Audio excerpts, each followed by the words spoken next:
जब पता होगा कि आपने भोजन किया है तभी मुझे तृप्ति मिलेगी आर्य। तभी मुझे भोजन करने की इच्छा होगी कि आपके कंठ से ग्रास न उतरने का विचार ही मुझे भयभीत कर रहा है आर्य।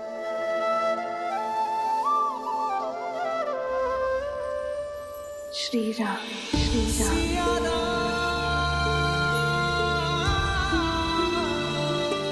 सीते,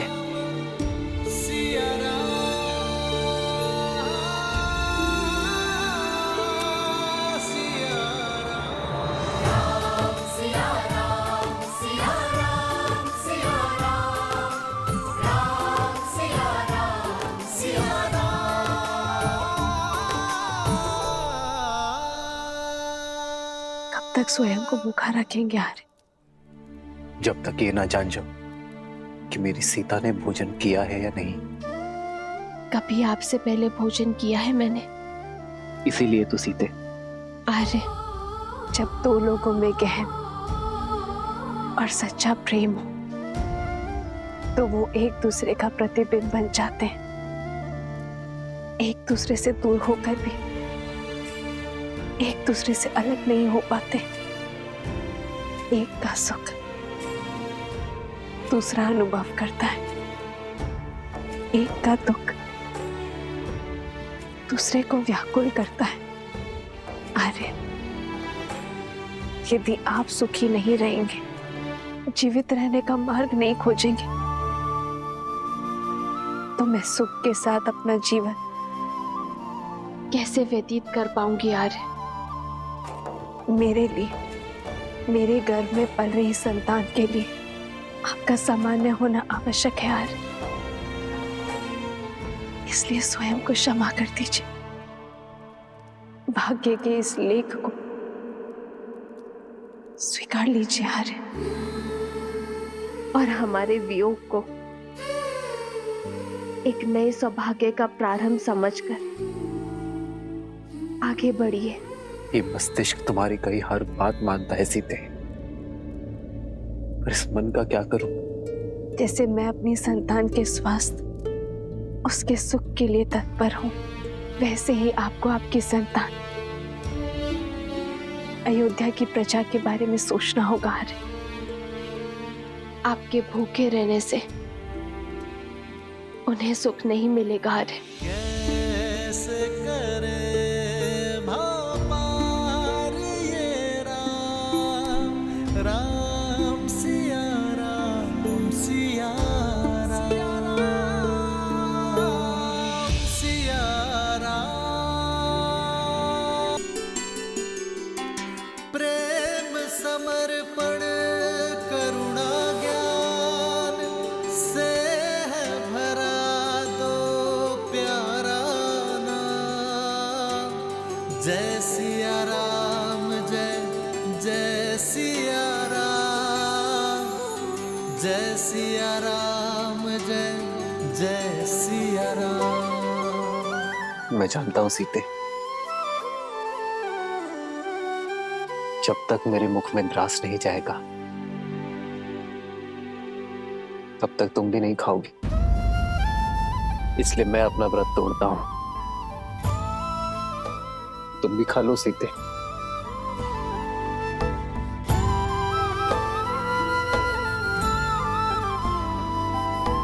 राम सिया राम, जय जय राम, राम सिया राम, जय जय राम।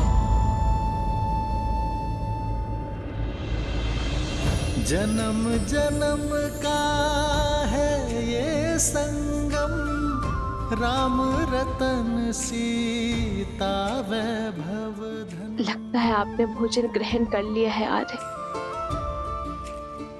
अब मैं भी भोजन कर सकती हूँ। एक है पौरुष, एक समर्पण, एक है रूप तो दूजा दर्पण। राम है लोचन सीता दृष्टि, राम है बादल सीता वृष्टि।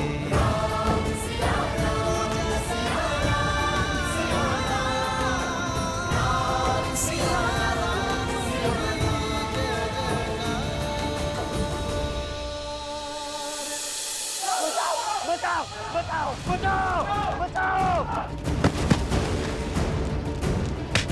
बचाओ, बचाइए बचाइए बचाइए बचाइए बचाइए बचाइए बचाइए, मुझे क्षमा कर दे, मुझसे त्रुटि हो गई। क्षमा करें महाराज, क्षमा करें महाराज, क्षमा करें। जब से आपने महारानी का त्याग किया है, तब से मेरे पति आत्मग्लानि में दिन भर दिन घुट घुट के जी रहे। महाराज, मैंने उनको क्षमा कर दिया महाराज, वो आपसे क्षमा मांगना चाहते हैं महाराज, पर आपसे दृष्टि मिलाने की शक्ति नहीं है उनके पास महाराज, इस वजह से वो आपसे क्षमा मांगने नहीं आ पाए महाराज। जब तक आप इन्हें क्षमा नहीं करेंगे, तब तक ये अयोध्या वासी भी इन्हें क्षमा नहीं करेंगे महाराज। आप क्षमा कर दीजिए महाराज, देखिए इनका क्या हालत कर दिया है इन लोगों ने महाराज। मुझे क्षमा कर दीजिए, मुझसे त्रुटि हो गई महाराज, कदापि भी ऐसा नहीं करूंगा।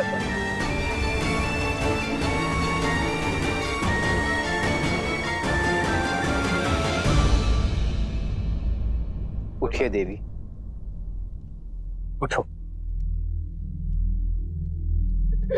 इन नगरवासियों का कोई अपराध नहीं है, इन्होंने कोई दोष नहीं किया है।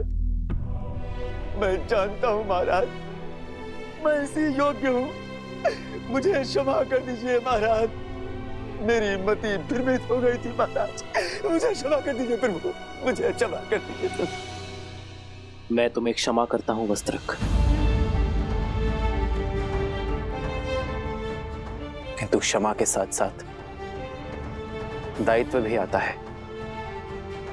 मैं आज तुम्हें एक दायित्व सौंपता हूं कि तुम ना केवल अपनी पत्नी को सम्मान सहित अपने जीवन में सम्मिलित करोगे, बल्कि अपने राज्य की रक्षा भी करोगे। यह ध्यान रखोगे कि लोक अपवाद से कोई भी किसी भी तरह प्रभावित ना हो।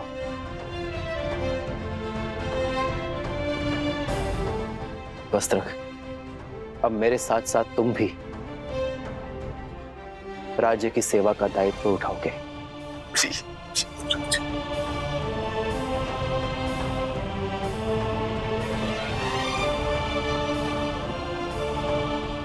मैं जानता हूं आप सभी व्याकुल हैं, किंतु अराजकता किसी समस्या का हल नहीं। यदि आप कुछ करना ही चाहते हैं तो अयोध्या को कर्म और धर्म की पराकाष्ठा बनाने की यात्रा में अपना सहयोग दीजिए। इस राज्य को राम राज्य बनाने में सहायता कीजिए। कहिए, क्या मेरी अयोध्या की प्रजा मेरी सहायता करेगी? अवश्य महाराज, हम लोग भी अपनी तरफ से पूर्ण सहायता करेंगे।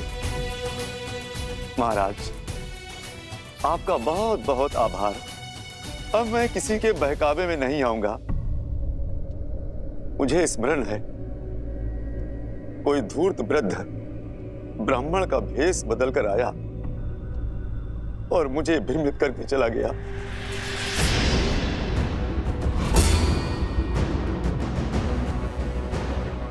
वस्त्रक, किस वृद्ध ब्राह्मण के बारे में कह रहे हो तुम? कौन है वो, कहां रहता है, बताओ मुझे। मैं उसे घसीट कर यहाँ इस सभा में लेकर आऊंगा, जिसने मेरी भाभी मां पर इतना बड़ा लांछन लगाया है। उसे तो पाताल से भी घसीट कर लाएगा ये लक्ष्मण। लक्ष्मण, संदेह फैलाने वाले को पकड़ने का कोई औचित्य नहीं। औचित्य है महाराज। ये वही व्यक्ति है जिसके कारण आपने मेरी भाभी मां वनवास दे दिया है। हमारा समस्त परिवार तार-तार हो चुका है और आप कह रहे हैं कि उसका सत्य जानकर भी इतने शांत कैसे रह सकते हैं आप?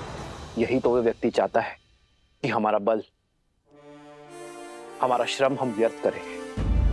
हमें हमारी शक्ति, हमारे बल को लोक अपवाद फैलाने वाले को पकड़ने में नहीं, बल्कि स्वयं और राज्य को इतना सशक्त बनाने में लगानी चाहिए कि भविष्य में कोई भी लोक अपवाद हमें प्रभावित ना कर सके।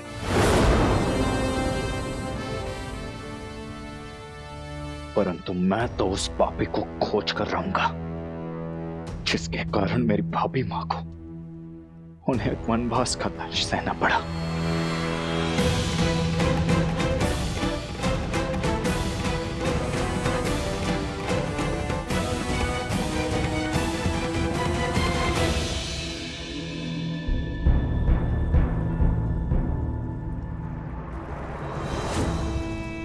उत्तम नहीं, अति उत्तम उत्तर दिया है उस राम ने मेरे छल का। करुणा और त्याग का आवरण ओढ़कर छल का ऐसा लट्टू फेंका है कि सब चारों खाने चित त्याग का डंका बजाकर पुनः अयोध्या का प्रेम पा लिया। बड़ा चतुर निकला ये सूर्यवंशी, पर मैं भी सहस्त्रमुख रावण हूं। सहस्त्रमुख रावण, छल के हर खेल का महारथी। तो बातें ही बनाते रहेंगे या दिखाएंगे जौहर अपना? वहां धर्म का स्वरूप वो राम राज्य बना रहा है, अनंत काल तक पूजे जाने का मार्ग प्रशस्त कर रहा है, और तुम एक क्षण की ये जीत का उत्साह मना रहे हो। मूर्ख, असुर तो हो, बलवान पर बुद्धिहीन। परिस्थिति चाहे घर के भीतर की हो या राज्य के अंदर की, रणनीति सदा ही उभरती परिस्थितियों की प्रतिक्रिया होती है। तो फिर इस परिस्थिति से लड़ने के लिए तुम्हारे पास क्या योजना है भैया? यात्रा, अपनी माया से सीता को खोजने की तीर्थ यात्रा, और उसके बाद मुझे उसे खोजना है जो मेरी योजना का सहायक बने, अपने प्राणों की आहुति देकर मेरे लिए सफलता की सीढ़ी बने। कौन? धीरज रखो प्रिय बहन, धीरे धीरे तुम्हें साफ दिखाई और सुनाई देने लगेगा। आशा करती हूँ कि इस बार जीत तुम्हारी ही होगी, और यदि नहीं हुई तो इस प्रतिशोध की पतवार मुझे ही थामनी होगी।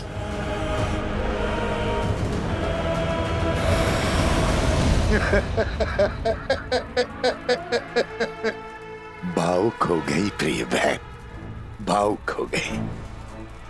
किंतु बहन, युद्ध भावनाओं से नहीं, युक्ति से लड़े जाते हैं।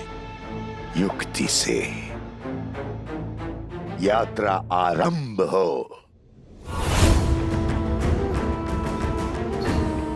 वो यात्रा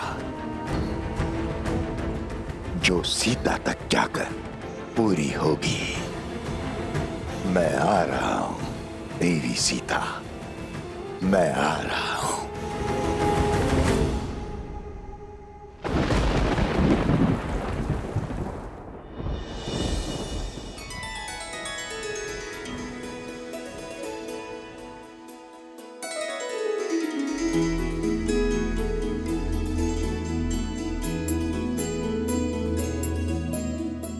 कह नहीं सकते, किंतु अपनी माता की हर बात अवश्य सुनते हो तुम दोनों, है ना?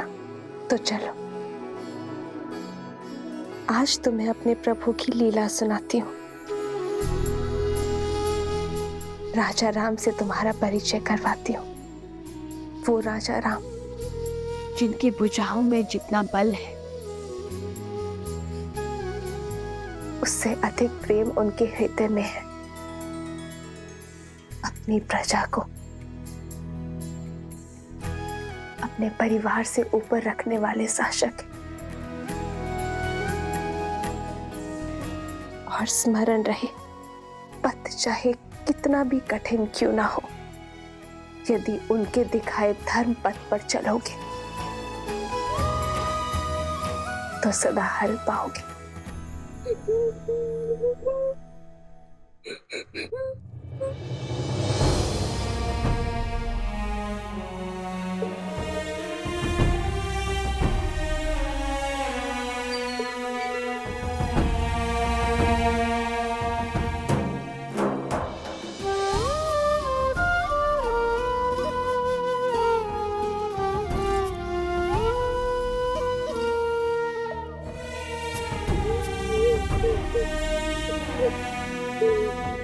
तुम रो क्यों रहे हो? इस सुंदर मुख पर मुस्कान कैसे आएगी? आप भुवन देवी है ना? देवी अर्थात ईश्वर। आपके पास तो अथाह शक्तियां होंगी। क्या आप मेरी माता को ला सकती हैं?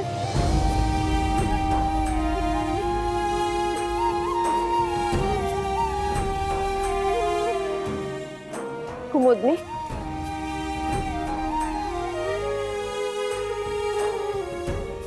ये बालक कौन है और इसकी माता को क्या हुआ? वो शांडिल्य है। 2 वर्ष पहले एक दिन उसकी माता वन में गई और फिर कभी नहीं लौटी। वो तब से अपनी माता की प्रतीक्षा कर रहा है। वो नहीं जानता कि उसकी माता को लवणासुर राक्षस ने खा लिया है। अब वो कभी नहीं लौटेंगी। लवणासुर?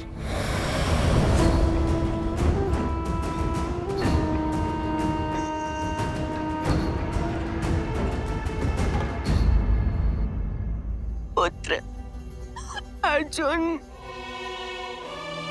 पुत्र अर्जुन, तुम कहीं नहीं जाओगे। सुना तुमने?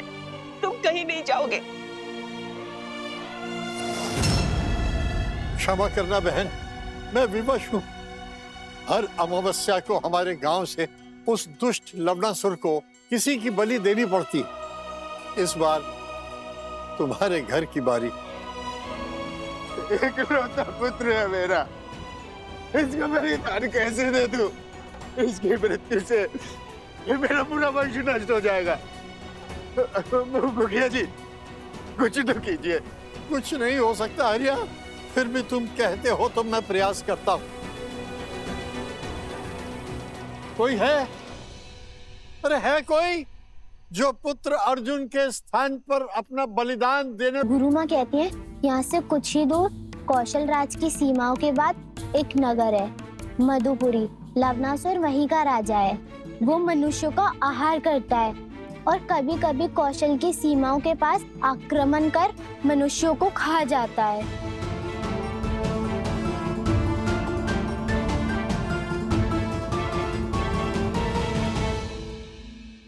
तुम मेरी एक सहायता करोगी?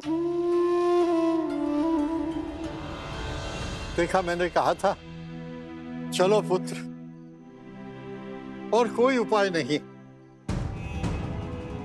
मैं हूं ना।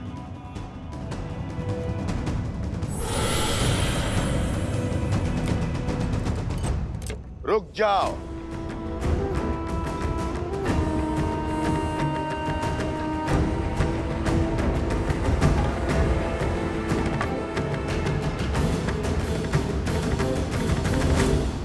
मैं चला जाता हूं।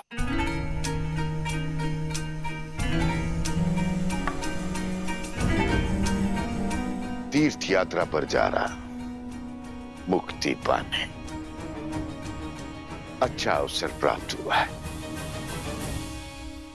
मुझे जीवन से कोई मोह नहीं है। मैं सच्ची हूं। प्राणों की आहुति तो देनी पड़ेगी। धन्य हैं आप।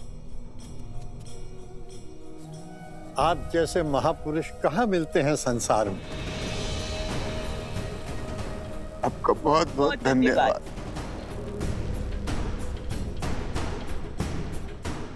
आओ मित्र।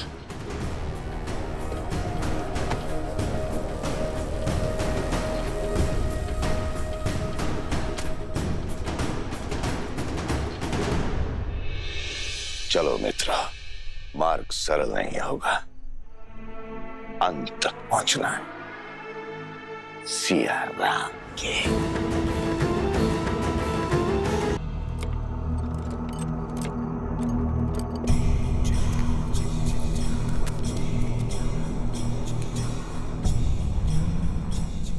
आओ लवनासुर, आज अमावस्या की रात्रि है, भक्षण करो मेरा, लेकिन मेरे गांव वालों को छोड़ दो। लवनासुर!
ये क्या था? सहस्त्रमुख रावण। सहस्त्रमुख? तुम्हारे पास खाने के लिए एक मुख है, मेरे पास सहस्त्र। सहस्त्रमुख रावण तुम्हारा मामा। मामा? तुम्हारे पिता के प्रति मेरा आदर मुझे तुम्हारे पास खींच लाया है।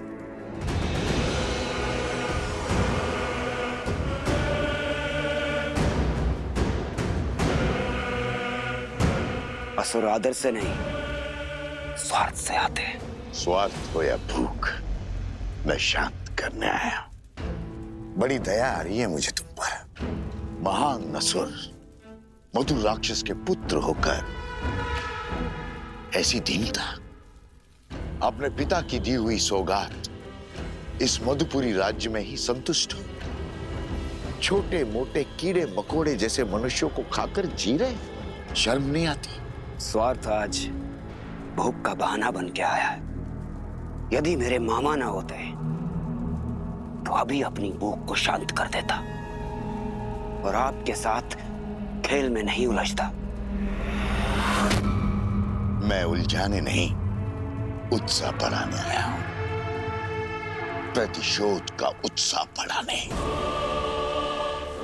लंकेश की मृत्यु का प्रतिशोध लेने आया हूं मैं उस राम से, उस राम से जिसने राक्षसों की गरिमा और सम्मान का अंत किया है, लंका से लंकेश और राक्षसों से रावण को छीना है। अब मुझे उस राम को पराजित करना है। उसकी शक्ति, उसकी पत्नी को उसकी पराजय का दृश्य दिखाना है। पर उसको ही क्यों? नर की शक्ति उसकी पत्नी होती है। नर यदि बलवान देह है तो पत्नी रीढ़ की हड्डी।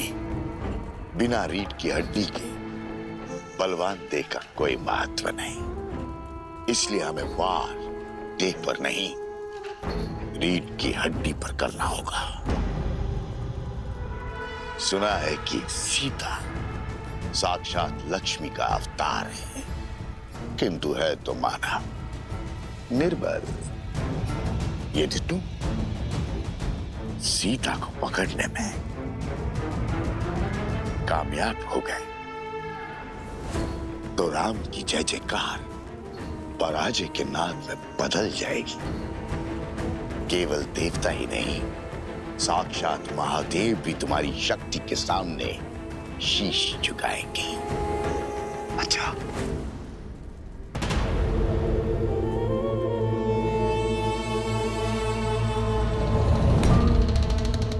राम राज्य की स्थापना हमारी पराजय है। हमें राम राज्य की स्थापना को रोकना होगा। इसलिए सीता मुझे जीवित चाहिए, जीवित। यदि किसी तरह सीता पुनः अयोध्या की सीमा लांघने पे विवश हो जाए तो प्रजा का विश्वास टूट जाएगा। सियाराम का त्याग लोगों को ढूंढ लगेगा और फिर पुनः होगी अग्नि परीक्षा।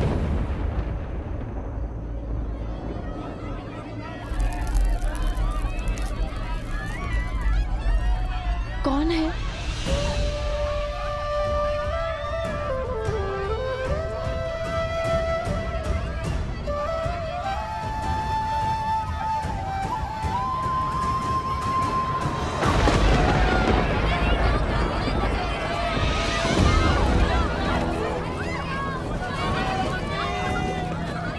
हमारी सहायता कीजिए, हमारे घर जल रहे हैं। यहाँ पे शरण लीजिए।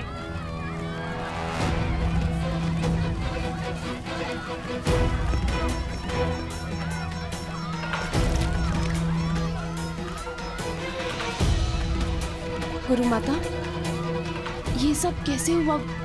10 कोस पर इनका गांव है।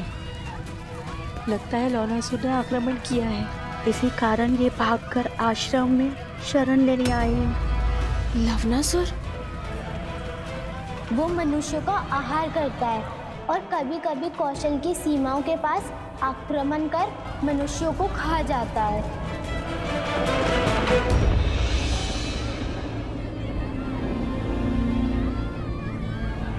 श्री राम। सीते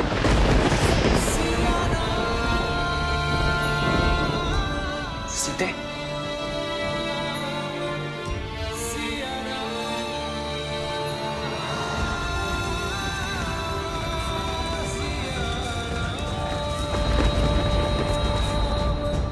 महाराज की जय। अभी अभी सूचना मिली कि वन में लवणासुर ने ऋषियों और आश्रमों पर आक्रमण कर दिया है।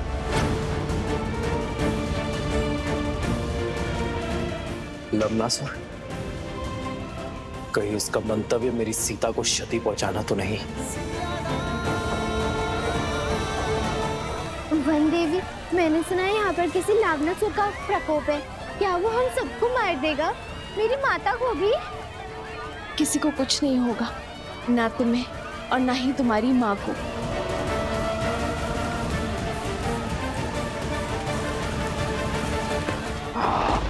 किसी को नहीं छोड़ूंगा, सबको मार डालूंगा।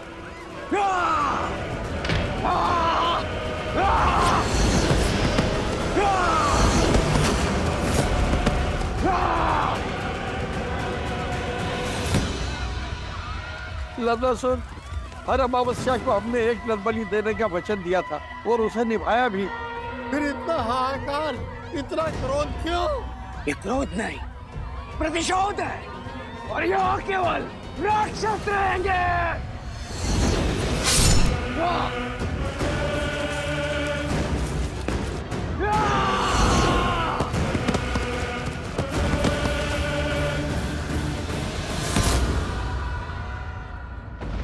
बहुत बड़ा विघ्न आ पड़ा है श्री राम। इस क्षेत्र को लवणासुर के प्रकोप से बचाइए। ये समस्त विश्व आपका राज्य है आर्य, आपकी प्रजा है आर्य। सहायता कीजिए।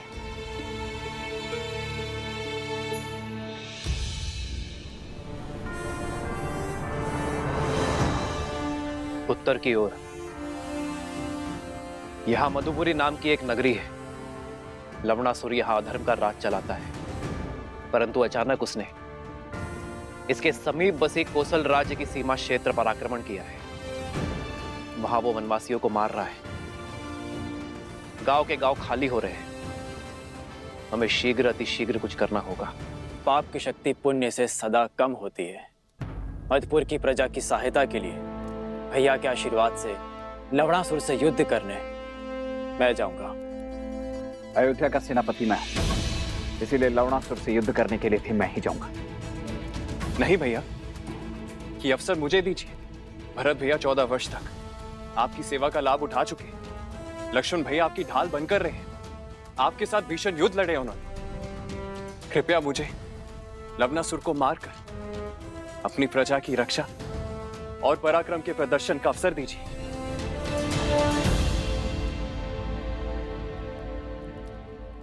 ठीक है शत्रुघ्न,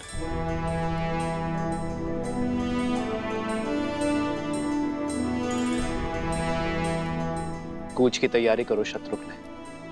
मधुपुरी की प्रजा को एक नए राजा की आवश्यकता होगी। मुझे विश्वास है कि तुम लवनासुर का वध करने में सक्षम होगे, इसलिए कूच करने से पूर्व एक कार्य करना आवश्यक है शत्रुघ्न।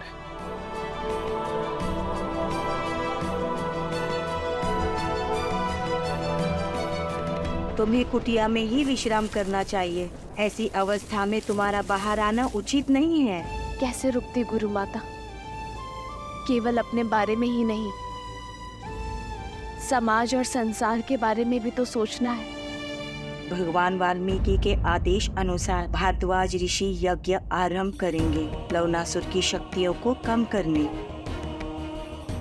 हाँ गुरु माता, तपस्वियों का कर्तव्य है यज्ञ और प्रार्थना करना।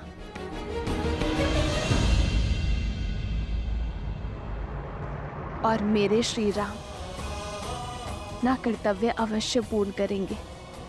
बस उन्हें सूचना मिलने भर की देर है। वो लवनासुर के आतंक का अंत करने में विलंब नहीं करेंगे।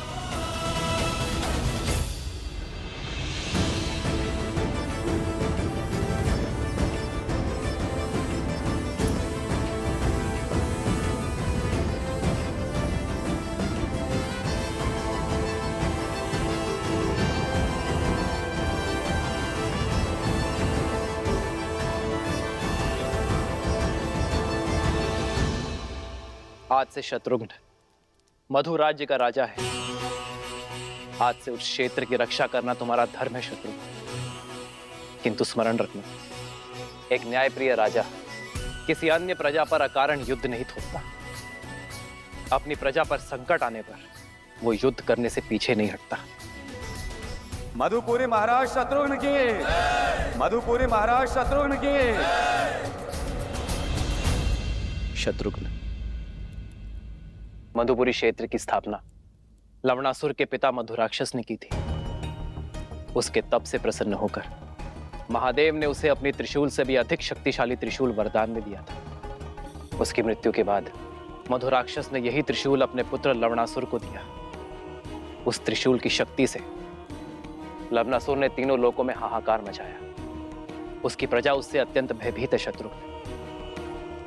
अब तक तो वो शांत था, किंतु अब उसके प्रकोप ने हर सीमा लांघ दी है।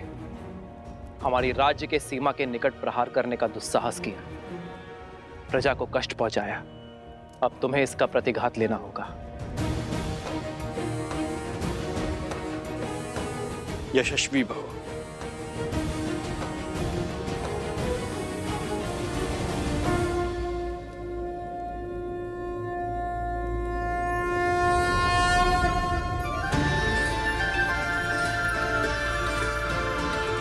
यह अस्त्र मुझे ऋषि अगस्त्य ने दिया था। नारायण ने मधु कैटभ का वध इसी अस्त्र से किया था, और आज ये अस्त्र मैं तुम्हें सौंप रहा हूं शत्रुघ्न। तुम इसी अस्त्र से लवणासुर का वध करोगे। मैंने इस अस्त्र का प्रयोग रावण के वध के लिए भी नहीं किया था। कदाचित नियति ने इस अस्त्र पर लवणासुर का ही नाम लिखा है, और आज ये अस्त्र अपना कर्तव्य निभाने के लिए सज्ज है।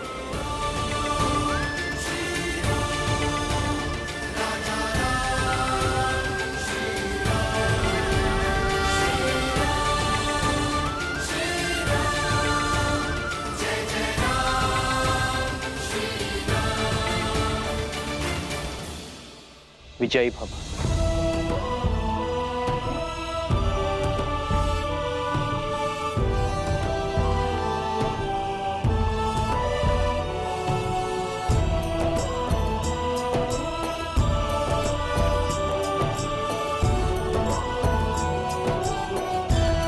मधुपुरी के समीप ही मिथिला की एक छोटी सी सीमा है। यदि इस युद्ध में कोई भी आवश्यकता पड़े तो पिताश्री से सहायता लेने में चूकिएगा मत। महादेव आपको विजय दे।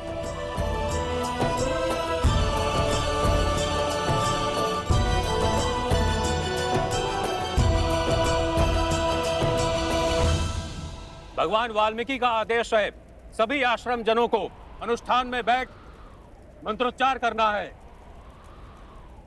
ओम शांति शांति स्वाहा। सावती चोंदनम दनम भूसेरज्ञान कैगय्याल पोत्री मादा वाईद्रोल माला छगशाललो। ओम तोन्बुल्ली फिगतुम मिशिग सौ स्वाहा।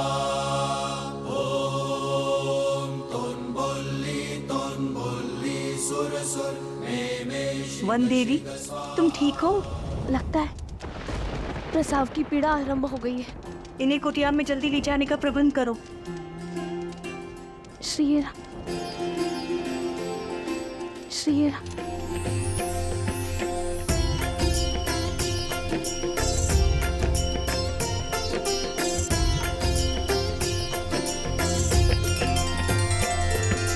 राम सिया राम सिया राम जय जय राम। राम सिया राम जय जय। ये कैसा संकेत है? मेरी सीता ठीक तो है? मुझे मेरे आराध्य की मूर्ति दे दीजिए।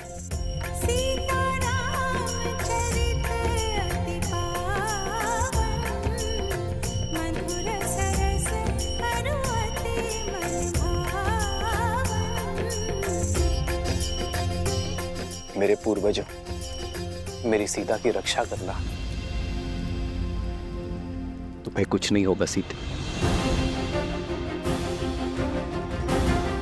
श्री राम, श्री राम।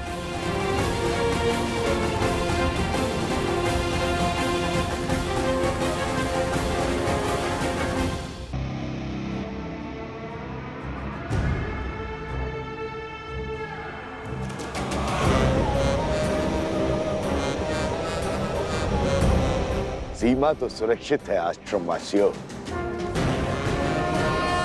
हम सीमा पार करके अंदर नहीं आ सकते, लेकिन तुम लोगों को बाहर तो ला सकते हैं।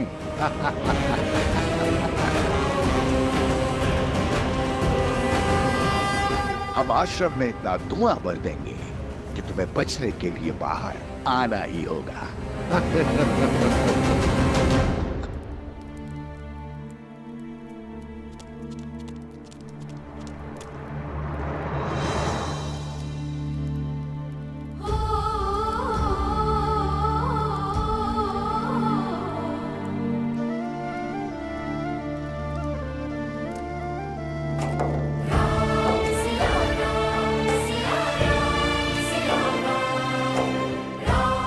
सीते,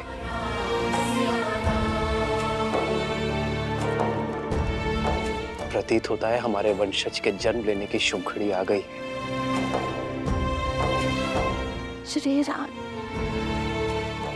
हे महादेव, सीता पर, मेरी होने वाली संतान पर अपनी कृपा दृष्टि बनाए रखना।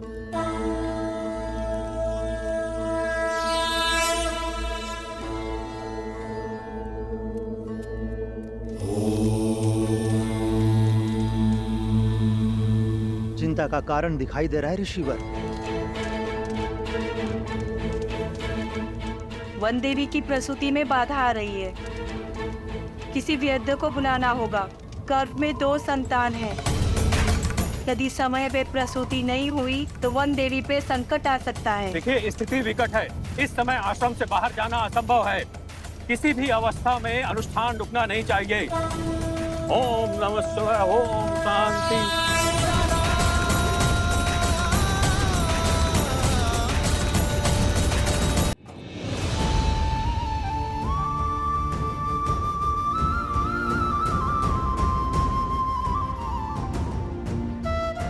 श्री राम।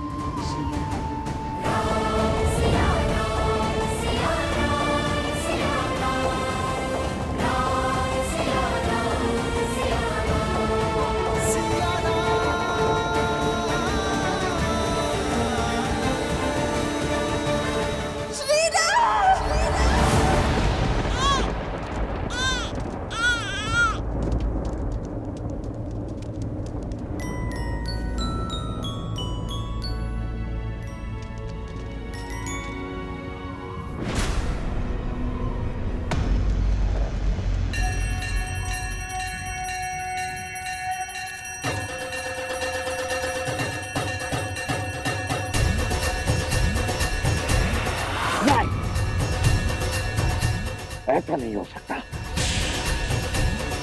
मंगलम भगवान विष्णु मंगलम गरुड़ध्वज मंगलम पुंडरीकाक्ष मंगलाय तनो।